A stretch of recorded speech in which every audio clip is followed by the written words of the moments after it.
Et oui, la Fight Night, bon, je vais même pas te demander si tu connais, hein, puisque tu t'en fais partie.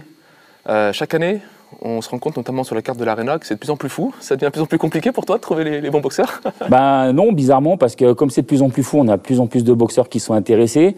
Puis je pense qu'on attire pas mal de boxeurs, de coachs et de managers qui veulent travailler avec nous.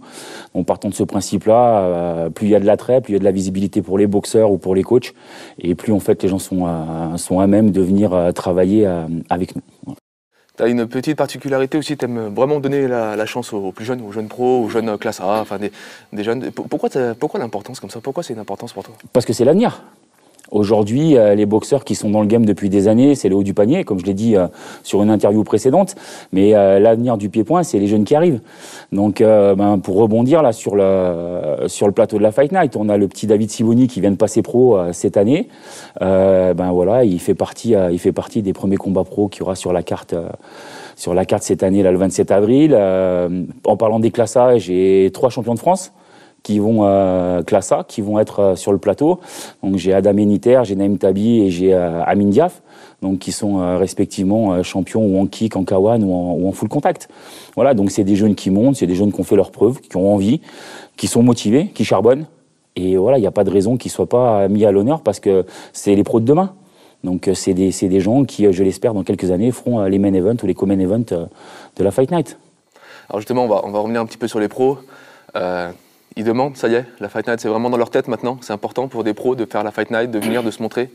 Ben oui, quand tu vois qu'aujourd'hui on a Nicolas Wamba qui vient nous faire le co-main event où on a le choc des poids lourds, c'est la catégorie reine, ça sera la première fois qu'on va avoir un co-main event avec la catégorie reine. Il y en a, les deux sont champions du monde, donc ça va être un gros choc. Derrière, on a Eva Guillot qui aujourd'hui a fait son bout de chemin chez les pros, elle a plus rien à prouver. Il lui manque, chez nous elle est championne, donc on est très fiers de l'avoir parmi nous. Elle va boxer une Hollandaise qui a pris 2 fois la ceinture de l'enfusion, qui vient de rentrer au Glory. Qui connaît la Fight Night. Voilà, qui connaît la Fight Night et aujourd'hui on est fiers d'avoir ces boxeurs-là dans l'organisation parce que Eva, sa carrière, elle fait que commencer. Elle a déjà fait beaucoup de combats. Elle montre qu'elle est présente et qu'elle mérite d'être au plus haut niveau mondial dans le pied-point. Donc voilà, on a le petit Canfoy qui a gagné les World Games, qui va défendre sa ceinture là face à un Portugais. Donc oui, ça c'est tous des jeunes qui montent, bourrés de talent, qui ont leur place chez nous et voilà. Si tu devais dire un petit peu aux gens qui connaissent peut-être que dans la Fight Night, qui n'ont pas encore osé venir, s'ils viennent, qu'est-ce qui va leur attendre?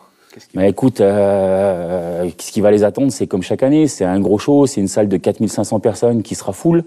L'an dernier, on a fait guichet fermé, on a rempli le Zénith de Saint-Étienne, donc il n'y a pas de raison que ce soit différent cette année.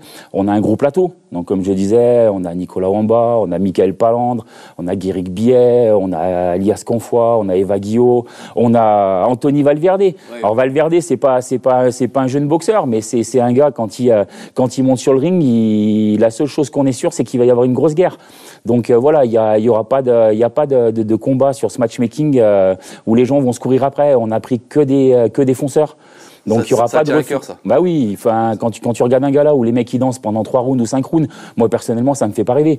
Donc on souhaite au sein de la Fight Night d'avoir des combattants avec des affrontements, de vrais affrontements. Voilà, on n'est pas là pour faire de la danse, marquer des points. Voilà, on n'est pas en amateur, on est en pro et en pro faut que ça cogne, faut que ça tombe. Voilà, exactement.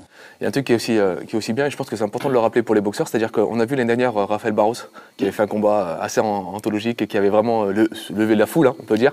Et on le retrouve encore cette année avec une belle opposition. Hein, exactement, on le retrouve face à Anthony Valverde. Ouais, voilà, donc une opposition de style avec une boxe très rugueuse du côté d'Anthony, une boxe un petit peu plus aérienne du côté du Portugais, là, du côté d'Uri.